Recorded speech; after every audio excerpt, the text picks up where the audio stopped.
Hi friends, నేను మీ నాని ప్రభాకర్. మీరు చూస్తున్నారు Techlogic channel. Friends, tech news episode 1588కి అందరికీ స్వాగతం. ఈరోజు టెక్ న్యూస్ ఏంటో చకచకా చూసేద్దాం. మనం మొదటి నుంచి చూస్తే మనకి వివో నుంచి వివో Y300 ఈ మొబైల్ని అయితే మన ఇండియాలో లాంచ్ చేసింది. ఆల్రెడీ ఈ మొబైల్ సంబంధించిన అన్బాక్సింగ్ అలాగే ఫుల్ రివ్యూ మన ఛానల్లో నేను పోస్ట్ చేశాను. నిన్నే పోస్ట్ చేశాను. ఒకవేళ చూడకపోతే పైన కార్డ్స్లో ఉంటుంది, సో అక్కడైతే చూడగలరు. సో ఈ మొబైల్ నేను అన్బాక్స్ చేసే టైంకి మొబైల్ ప్రైస్ ఎంత అనేది నాకు తెలియదు. కాకపోతే నేను ఆల్రెడీ అక్కడ మెన్షన్ చేశాను, 15-16 వేల రూపాయలు తీసుకొస్తే తీసుకోవచ్చు, కానీ అంతకు మించి ఎక్కువ తీసుకొస్తే అనవసరం అని. అనుకున్నట్టుగానే వీళ్ళు 22,000 రూపాయలు ప్రైస్ పెట్టారు. బ్యాంక్ ఆఫర్లు అవి ఉన్నప్పటికీ సో ఎంత తగ్గించినా 1,000-2,000 రూపాయలు తగ్గించినా జస్టిఫై చేసే ప్రైస్ అయితే కాదు. అందులో వాడింది ఏంటి, స్నాప్డ్రాగన్ 4th జనరేషన్ 2 ప్రాసెసర్ వాడారు. యాక్చువల్గా 10-12 వేల రూపాయల మొబైల్ ఫోన్లో యూజ్ చేసే ప్రాసెసర్ అనమాట అది. సో ఆ ప్రాసెసర్తో మనకి ఎంత ప్రైస్లో ఈ మొబైల్ని అయితే తీసుకొచ్చారు. మరి ఏ ధైర్యంతో తీసుకొచ్చారో తెలియదు. కెమెరాస్ అవి మిగిలిన సెగ్మెంట్ ఓకే, కానీ ప్రాసెసర్ ఒకటి మంచిది ఇచ్చుంటే ఇంకా బాగుండేది. ఒకవేళ మీరు ఈ మొబైల్ కొనాలని ఆలోచన ఉంటే ఫస్ట్ ఆ వీడియో చూడండి.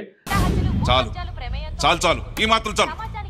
ఇక నెక్స్ట్ చూస్తే మనకి Android 16 ఇప్పుడు కాదు, మనకి నెక్స్ట్ ఇయర్ Q4లో మొబైల్ ఫోన్స్ లో చూడడానికి ఉంటుంది. Android 16 లో మొబైల్ ఫోన్ లాక్ స్క్రీన్ లో ఉందనుకోండి, ఏమైనా సెన్సిటివ్ నోటిఫికేషన్స్ వస్తాయి, అంటే సెన్సిటివ్ మెసేజెస్ ఏమైనా వస్తే సో అవి మనకు అక్కడ చూపించదు అనమాట. లాక్ స్క్రీన్లో ఉన్నప్పుడు లాక్ ఓపెన్ చేసుకొని ఏమైనా పాస్వర్డ్ ఏం పెట్టుకుంటే మనం సో అది ఓపెన్ చేసుకొని లోపలికి వెళ్ళి మనం ఈ నోటిఫికేషన్ అయితే చూడగలం అనమాట. మరి సెన్సిటివ్ మెసేజెస్ అని చెప్పి మరి వీటికి ఎలా తెలుస్తుందంటే, ఇక్కడ మీకు ఓటీపీ వస్తుంది కదా, ఓటీపీ నెంబర్స్ కానివ్వండి, అలాగే 2 ఫ్యాక్టర్ అథెంటికేషన్ కోడ్స్ ఉంటాయి కదా, సో ఇలాంటివి సెన్సిటివ్ అనమాట. సో వాటిని కనిపించకుండా ఇవి హైడ్ చేస్తాయి. ఓకే, బాగానే ఉంది. సెక్యూరిటీగా ఇంకా స్ట్రాంగ్ చేయడం కోసం ఈ ఫీచర్ని అయితే తెచ్చారు. ఇక అలాగే గూగుల్ ఆండ్రాయిడ్ స్విచ్ తీసుకొచ్చిందనమాట. ఇది ఏం చేస్తుందంటే, ఎవరైనా ఐఫోన్ యూజర్స్ ఆండ్రాయిడ్కి స్విచ్ అయిపోవాలి అనుకుంటే డేటా స్పీడ్గా ట్రాన్స్ఫర్ చేస్తుంది. ఓకే, బాగానే ఉంది. మరి వాట్సాప్ డేటా కూడా ట్రాన్స్ఫర్ చేయాలిగా, అదైతే ఇక్కడ మనకు కనిపించట్లేదు. Contacts, calendar, photos and videos ఇవైతే ట్రాన్స్ఫర్ చేస్తుందని చెప్పి తెలుస్తుంది. సో ఏదైనప్పటికీ ఐఫోన్ యూజర్స్ ఆండ్రాయిడ్కి షిఫ్ట్ అవుతారా? ఒకవేళ మీరు ఎవరైనా ఇంతకుముందు ఐఫోన్ వాడి ఇప్పుడు ఆండ్రాయిడ్ వాడుతుంటే నాకు కామెంట్ సెక్షన్లో చెప్పండి. అయితే నాకు కావాల్సింది ఇలాగ ఆండ్రాయిడ్ స్విచ్లు, ఐఫోన్ స్విచ్లు కాదు కావాల్సింది, ఎయిర్ డ్రాప్ కావాలి. సో త్రూ ఆండ్రాయిడ్ నుంచి ఐఫోన్కి, ఐఫోన్ నుంచి ఆండ్రాయిడ్ మొబైల్కి ఎయిర్ డ్రాప్ ద్వారా వీడియోస్ కానీ ఎనీ ఫైల్స్ పంపించుకునే ఫీచర్ అయితే తీసుకురావాలి. ఆల్రెడీ ఒప్పో అయితే తీసుకొచ్చేసింది, Find Xలో అనుకుంటా, Find X 8లో అయితే తీసుకొచ్చి డెమో కోడ్ తీసుకొచ్చింది. అయితే ఇప్పుడు ప్రస్తుతానికి ఆండ్రాయిడ్ స్విచ్ అనేది కొన్ని సెలెక్టెడ్ మొబైల్స్కే తీసుకొచ్చినట్టుగా అర్థమవుతుంది అనమాట. రాబోయే రోజుల్లో అంటే నెక్స్ట్ ఇయర్ వచ్చే అన్ని ఆండ్రాయిడ్ ఫోన్స్లో మనకి ఈ ఆండ్రాయిడ్ స్విచ్ అయితే డిఫాల్ట్గా రాబోతున్నట్టుంది.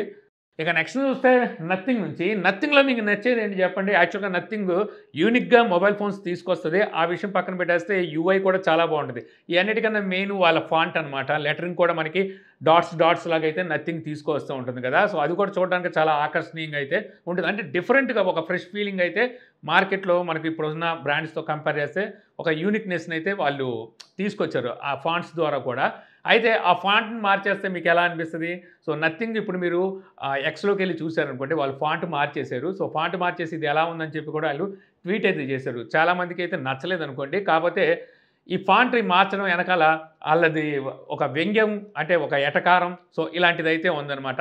అసలు ఏం జరిగిందంటే, జాక్వార్ ఉంది కదా కార్ల కంపెనీ, పాత ఫాంట్ తీసేసి కొత్త ఫాంట్తో ఆ లోగోని అయితే లాంచ్ చేశారు.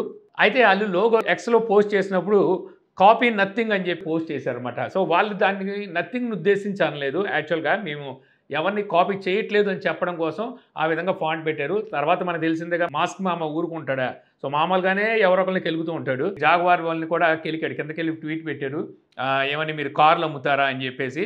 అవును, మీకు చూపించాలనుకుంటున్నాం అని చెప్పి వాళ్ళు కూడా ఎటకారంగా అయితే పెట్టారు. ఓకే, ఇదంతా జరిగిపోయింది. కాకపోతే ఇక్కడ నథింగ్ ఎంటర్ అయిందంటే వాళ్ళు అక్కడ కాపీ నథింగ్ అని పెట్టారు కదా, సో అందుకని చెప్పి నథింగ్, సో జాగ్వార్ తీసుకొచ్చిన ఫాంట్తో నథింగ్ ఫాంట్ రీప్లేస్ చేసి వాళ్ళు అయితే ప్రొఫైల్లో పెట్టుకున్నారు. యాక్చువల్గా నాకు తెలిసి అయితే నథింగ్ వాళ్ళ ఫాంట్ని అయితే మార్చదు, ఎందుకంటే అదే వాళ్ళకి అలంకారం అనమాట. అలాగే వీళ్ళు కూడా కాపీ జాగ్వార్ అని చెప్పేసి ట్వీట్ చేశారనమాట. సో బాగానే ఉంది. అయితే ఇప్పుడు జాగ్వార్ చూస్తే ప్రతిదానికి కాపీ నథింగ్ అని చెప్పేసి వాళ్ళు ట్వీట్ చేసే ప్రతిదానికి సో అలాగే పెడుతున్నారు. నాకు తెలిసి నథింగ్ అసలు వాళ్ళు కనీసం దేకలేదు అనుకుంటా. ఇంకా సరే ఎన్నెన్నో అనుకుంటాం, అన్ని జరుగుతాయి ఏమిటి? ఇక నెక్స్ట్ చూస్తే మనకి హానర్ 200 సిరీస్కి సక్సెసర్ హానర్ 300 డిజైన్ అయితే బయటకు వచ్చిందనమాట. సో డిజైన్ పరంగా చూస్తే మనకి rare side dual camera setup కనిపిస్తుంది. కెమెరా మోడ్యూల్ ఏదైతే ఉందో, మోడ్యూల్ ఏముందిలేండి, పైన ఒక కెమెరా కింద ఒక కెమెరా, ఇదైతే రెగ్యులర్ ఏ ఫోన్లో తెచ్చినా. కాకపోతే ఆ చుట్టుపక్కల ఉండే ఆ ప్లాట్ఫామ్ కానీ ఐలాండ్ని చేంజ్ చేసి వంకల టెంకర్లుగా తీసుకొచ్చేస్తూ ఉంటారు. అదే కొత్త డిజైన్ అని మనం అనుకోవాలన్నమాట. సో ఆ డిజైన్ పరంగా మనకి ఇక్కడైతే కనిపిస్తున్నాయి. మొత్తం 4 కలర్ వేరియంట్స్లో అయితే ఈ మొబైల్స్ని తీసుకురాబోతున్నట్టుగా అర్థమవుతుంది. మనకి త్వరలో ముందు వీటిని చైనాలో అయితే లాంచ్ చేస్తారు, ఆ తర్వాత మన ఇండియాలోకి తీసుకొస్తారు. ఇండియాలో అయితే మాత్రం వీళ్ళు ఇప్పుడు 3 మోడల్స్ 4 మోడల్స్ తెచ్చినట్టున్నారు. ఏవి వీళ్ళు ఆశించినంత సేల్స్ అయితే జరగట్లేదు. దానికి కారణం వీళ్ళ ప్రైజ్లు, తర్వాత వీళ్ళ సర్వీస్ సెంటర్లు అవన్నీ సరిగ్గా అవైలబుల్లో లేకపోవడం కూడా ఒక కారణం. ఇక నెక్స్ట్ చూస్తే చాట్ జీపీటీ లైవ్ వీడియో ఫీచర్ని అయితే తీసుకురాబోతుంది అనమాట. ఆల్రెడీ ఈ మే నెలలో స్ప్రింగ్ అప్డేట్స్లో డెమో కూడా తీసుకొచ్చారు. ఇప్పుడు లేటెస్ట్ బీటా రిలీజ్ చేసింది అనమాట. సో అందులో కొంతమందికి అయితే ఈ ఫీచర్ రోల్ అవుట్ చేసినట్టు తెలుస్తుంది. ఈ feature chat GPT advance voice mode ఉందిగా, అందులో ఒక భాగం అనమాట. ఏంటి అసలు ఈ ఫీచర్ వల్ల ఏంటి ఉపయోగం అంటే, యాక్చువల్గా మనం చాట్ జీపీటీలో ఇప్పటి వరకు మనం మామూలుగా వాయిస్తో అడిగేస్తున్నాం, అది చెప్తూ ఉంది కదా. ఈసారి నుంచి మన ఫ్రంట్ కెమెరాని ఇది యాక్సెస్ చేస్తుంది. మన ఫ్రంట్ కెమెరా బ్యాక్ కెమెరా రెండింటిని యాక్సెస్ చేస్తుంది. కెమెరా ఓపెన్ చేశాక సో మన వయసు మనం పర్సన్ని బట్టి అది సమాధానం ఇస్తుంది అనమాట. అలాగే పర్సన్ అడిగే విధానాన్ని బట్టి సో దాని సమాధానం కూడా మారుతూ ఉంటుందని చెప్పి తెలుస్తుంది. అంటే ఇప్పుడు సపోజ్ మనం వ్యంగ్యంగా అడిగితే అది వ్యంగ్యంగా సమాధానం చెప్తుంది, సీరియస్గా ఉన్నారంటే మీరు సీరియస్ తగ్గట్టుగా సమాధానం చెప్తుంది. ఇది కాకుండా మీరు ఏదైనా కొత్త ప్రదేశంలో ఉన్నారో ఆ ప్రదేశాన్ని చూపిస్తే ఆ ప్రదేశానికి సంబంధించిన విషయాలు చెప్తుంది. కొత్త పదార్థం కానీ కొత్త డివైస్ కానీ ఏదో ఒకటి మనం కొత్తగా చూసిన దాన్ని దీనికి చూపిస్తే ఇది మనకి సమాధానం చెప్తుందని చెప్పి తెలుస్తుంది.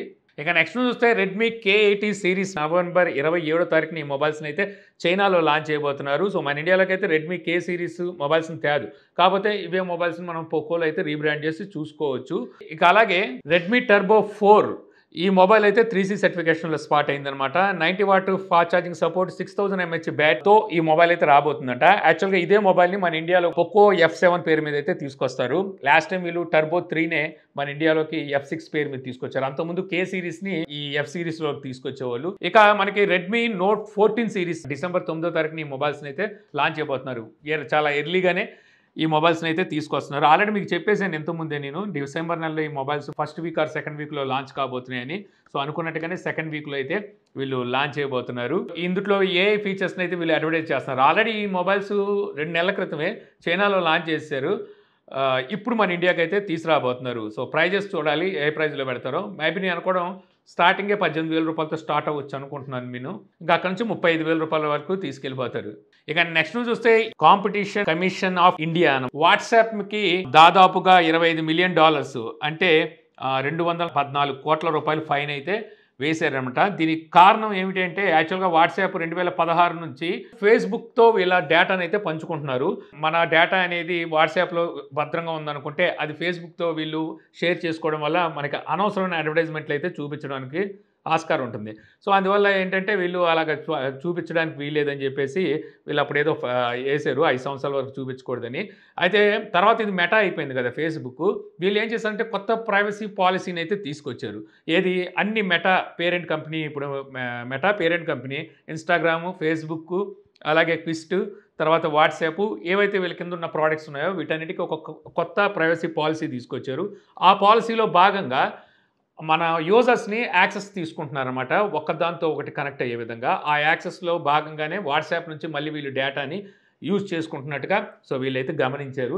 సో ఇప్పుడు 2021 నుంచి ఇప్పుడు వరకు అయితే యూజ్ చేసుకున్నారంట.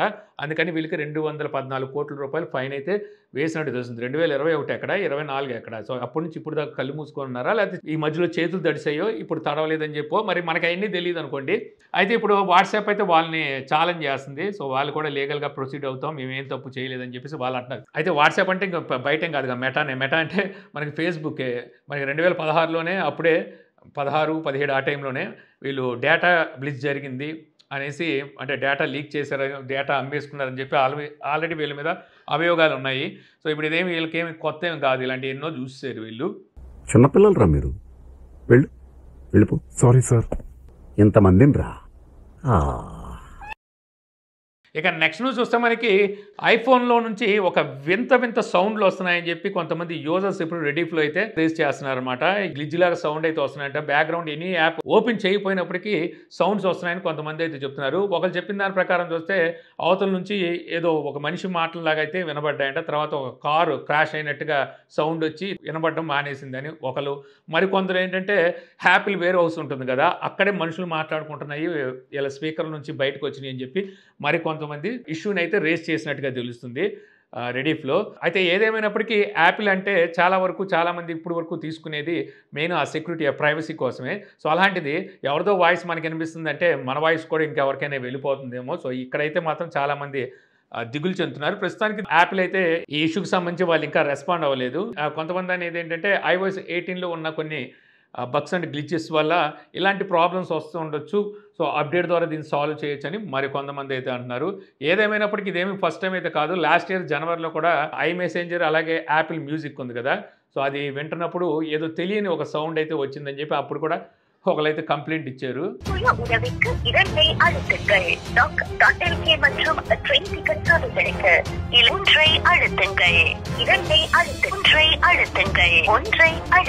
ఇక అలాగే యాపిల్ నెక్స్ట్ ఇయర్ తీసుకురాబోయే ఐఫోన్ 17 సిరీస్లో 17 ఎయిర్ మొబైల్ ఉంటుందని చెప్పేసి మనం ఇంతకుముందు టెక్ న్యూస్లో మాట్లాడుకున్నాము చాలాసార్లు.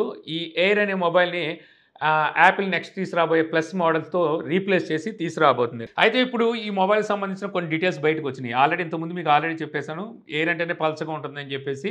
ఎలాగో 6mm 6.2mm ఏమో పల్చగా అయితే ఈ మొబైల్ని తీసుకొస్తారు. అది పక్కన పెట్టేస్తే ఫ్రంట్ కెమెరా 24 మెగాపిక్సెల్ అయితే ఇందులో ఉండబోతుందట. రేర్ సైడ్ సింగిల్ కెమెరానే ఉంటుందని చెప్పేసి ఈ కొత్త రూమర్స్ అయితే చెప్తున్నాయి. అంటే దీనికి సంబంధించిన కొన్ని డమ్మీస్ అంటే ఈ 3D ఇమేజెస్ ఉంటాయి, ఇవి కూడా బయటకు వచ్చినాయి. దీని ప్రకారం చూస్తే వీళ్ళు మళ్ళీ ఓల్డ్ స్టైల్కి వెళ్ళిపోతున్నారని అర్థమవుతుంది. ఇక మనకి ఫ్రంట్ 24 మెగాపిక్సెల్ ఉంది కదా, సో మామూలుగా వీళ్ళు 12 మెగాపిక్సెల్ ఇస్తుంటారు. సో 24 మెగాపిక్సెల్ ఇస్తున్నారు కాబట్టి ఇంతకుముందు Apple under display face ID మీద వర్క్ చేస్తుంది కదా, దానికి సంబంధించి వీళ్ళు 24 మెగాపిక్సెల్ తీసుకొస్తున్నారేమో అని చెప్పేసి ఇంకోవైపు ఎక్స్పెక్టేషన్స్ అండ్ రూమర్స్ అయితే రన్ అవుతున్నాయి. మరి చూడాలి ఏం జరుగుతుంది అనేది. సో నెక్స్ట్ ఇయర్ కానీ తెలియదు. యాక్చువల్గా యాపిల్ ఏదైనా ఒక కొత్త ప్రాజెక్ట్ స్టార్ట్ చేసింది అంటే అది మళ్ళీ మార్కెట్లో యూజర్ చేతికి వచ్చేంత వరకు వాటికి గ్యారంటీ ఉండదు. స్టార్ట్ చేసి షట్ డౌన్ చేసి బోల్డ్ ఉన్నాయి ఇలాగా.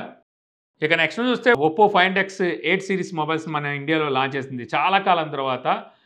మళ్ళీ ఇప్పుడు మనకి Find X సిరీస్ని అయితే మన ఇండియాలోకి తీసుకొచ్చింది. 8 అండ్ 8 Pro ఈ రెండు మోడల్స్ని అయితే లాంచ్ చేసింది. సో మరి ఒప్పో ఏం ఆలోచించిందో కానీ వీళ్ళకి ఇంత మార్కెట్ అయితే ఇక్కడ లేనే లేదు. అందుకే ఇంతకుముందు ఒప్పో ఈ Find సిరీస్ని ఇండియాలోకి తీసుకొచ్చినా పెద్ద సక్సెస్ అవ్వలేదని రాలేదు. పోనీ ఇప్పుడు మళ్ళీ తీసుకొచ్చిన తర్వాత ఏమైనా ఒళ్ళు దగ్గర పెట్టుకొని తీసుకొచ్చిందంటే అబ్బే మళ్ళీ అదే యాటిట్యూడ్ అనమాట. అందరూ లచ్చల్లో అమ్ముతుంటే మేము మాత్రం లచ్చక దగ్గరికి ఎందుకు వెళ్ళకూడదు అనుకున్నట్టుంది. So pro model 16GB 512GB variant ₹1 తగ్గించి ₹1,00,000 ప్రైస్ పెట్టేశారనమాట. నాన్ ప్రో మోడల్ ₹70,000 రూపాయి తగ్గించి ₹80,000 తగ్గించి పెట్టేశారు. ఇందులో మళ్ళీ మీడియాటెక్ డెమెన్సిటీ 9400 ప్రాసెసర్ ఉంది. మరి వీళ్ళే ఇంత ప్రైస్ పెడితే డెమెన్సిటీ ప్రాసెసర్తో తీసుకొచ్చి ఇంకా 8 L8తో తీసుకొస్తే వాళ్ళు ఇంకెంత ప్రైస్ పెట్టేయాలి, ఎంతెంత ప్రైజులతో తీసుకొస్తారు. తర్వాత సక్సెస్ అవ్వలేదు, ఇండియాలో ఫ్లాగ్షిప్ మొబైల్స్ సూటబుల్ కాదని చెప్పేసి మళ్ళీ స్టేట్మెంట్లు పాస్ చేస్తుంటారు. ఇక ఫైనల్ నుంచి చూస్తే నేను ఎప్పటికీ మారనంటున్న శాంసంగ్ S25 సిరీస్ డమ్మీస్ అయితే బయటకు వచ్చినాయి అనమాట. సో దాని ప్రకారం చూస్తే వీళ్ళు ఇంకా మళ్ళీ అదే మోడల్లో అదే ఊతకొట్టుతో తీసుకొస్తున్నారు. యాక్చువల్గా వీళ్ళు S20 సిరీస్ అప్పటి నుంచి కెమెరా పొజిషన్ చేంజ్ అయితే చేయకుండా అవసరం కెమెరా చుట్టూ ఒక ప్లాట్ఫామ్ని క్రియేట్ చేయడం, లేదా కెమెరా బంపు పైకి తీసుకురావడం, లోపల తీసుకెళ్ళడం, చుట్టూ ఫ్రేమ్ని బొద్దుగా తేవడం, ఫ్లాట్గా తీసుకురావడం.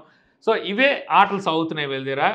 వీళ్ళు ఏమనుకుంటున్నారంటే ఐఫోన్ సక్సెస్ అవ్వడానికి కారణం వాళ్ళు తెచ్చిన డిజైన్ని రిపీటెడ్గా తీసుకురావడం వల్ల సక్సెస్ అయ్యిందని చెప్పేసి వీళ్ళు కూడా అనుకుంటున్నట్టున్నారు. అందుకే అదే డిజైన్ వీళ్ళు రిపీటెడ్గా అయితే తీసుకొస్తున్నారు. ఆండ్రాయిడ్ బ్రాండ్స్లో చూస్తే వేరే బ్రాండ్స్ కొత్త మార్పులు తీసుకొచ్చి మార్కెట్ని ఎలా ఆకట్టుకోవాలని చూస్తే శాంసంగ్ ఏమో వాళ్ళ పతనాన్ని వాళ్ళే రాసుకుంటున్నారు అనమాట. అది iOSకి చెల్లింది, అది iOS అది సపరేట్ సింగిల్ పీస్ ఉంటుందన్నమాట యాపిల్ అనేసరికి. కానీ ఆండ్రాయిడ్ అనేసరికి మల్టిపుల్ చాయిసెస్ ఉన్నాయి మన దగ్గర. డిజైన్ నచ్చకపోతే ఇంకో దానికి వెళ్ళిపోతారు. సో వీళ్ళు మళ్ళీ అదే డిజైన్తో అయితే ఈ మొబైల్ తీసుకురాబోతున్నారు. చుట్టూ ఫ్రేమ్ ఫ్లాట్గా తీసుకొస్తున్నారు, బ్యాక్ సైడ్ అదే కెమెరా పొజిషన్స్తో ఫ్లాట్ డిస్ప్లేతో అయితే ఇప్పుడు ఈ మొబైల్స్ని తీసుకురాబోతున్నట్టుగా అర్థమవుతుంది. ఇక చెప్పేదేం లేదు, యాపిల్ ఏది తీసుకొస్తే అదే అనమాట. యాపిల్ ఇయర్ ఫోన్స్ తీసేసింది, 3.5 ఆడియో జాక్ తీసేసింది, వీళ్ళు తీసేశారు. వాళ్ళు ఛార్జర్ తీసేసారని వీళ్ళు తీసేశారు. వాళ్ళు టైటానియం ఫ్రేమ్తో మొబైల్స్ తీసుకొచ్చారని వీళ్ళు తీసుకొస్తున్నారు. ఇక వీళ్ళకంటూ సొంత ఐడెంటిటీ ఎక్కడ ఉంది చెప్పండి? ఏమనంటే మళ్ళీ అలుగుతారు, పగపించేసుకుంటారు. ఎలా ఉందిరా? ఆ టెంపో ఏంటి, ఈ టెంపో ఏంటి, ఆ ట్యూన్ ఏంటి, ఈ ట్యూన్ ఏంటి, ఆ భాష ఏంటి, ఈ భాష ఏంటి, హిందీ ఏంటి, తెలుగు ఏంటి?